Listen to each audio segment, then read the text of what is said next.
What an amazing ending to a heroic story. After more than 70 years, James Whitehurst has been laid to rest here in Cowards. The shooting occurred here at Sandhurst Grocery, located on the 1100 block of 3rd Avenue.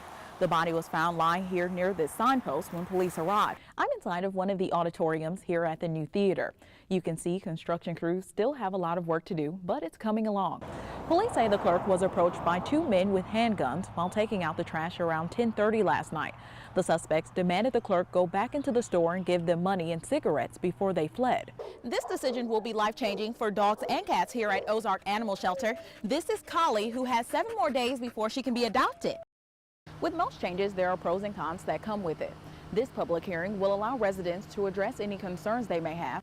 Technology is advancing day by day, and school leaders are hoping these tools will help better prepare students for the future. It's been 6 weeks since the expansion project has been completed here at Wayne Farms. This home at East Bertishaw Street is one of 2 homes on the list to be demolished right now. The fire here at Dorsey's Trailer started around 10:30 this morning. The fire is now under control, but it's still smoldering behind me. Well, Sally, the good news is no one was hurt in this fire. Firefighters have been on scene for several hours. I'm here with Elba Fire Chief Drew Parker. What an amazing ending to a heroic story. After more than 70 years, James Whitehurst has been laid to rest here in Cowards.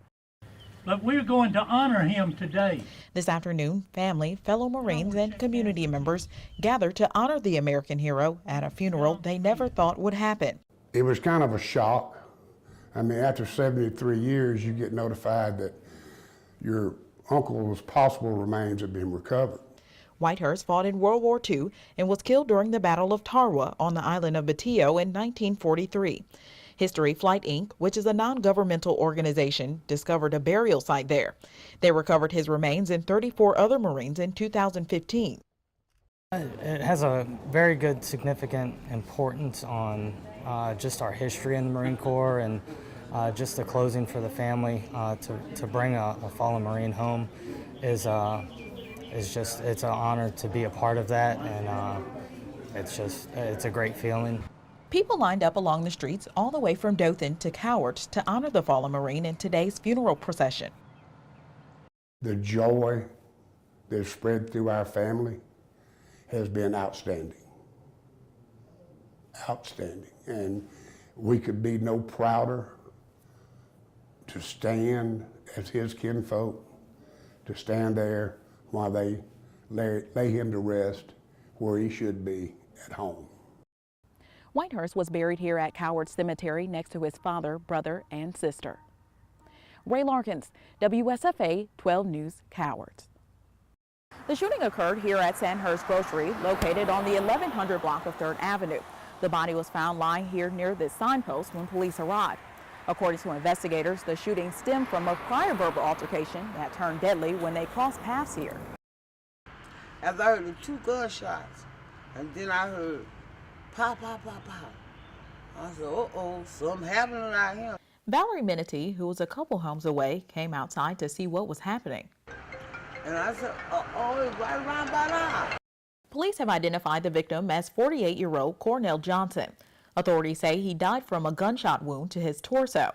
With help from surveillance video, investigators have identified and arrested the suspect, 53-year-old Jeffrey Culpepper.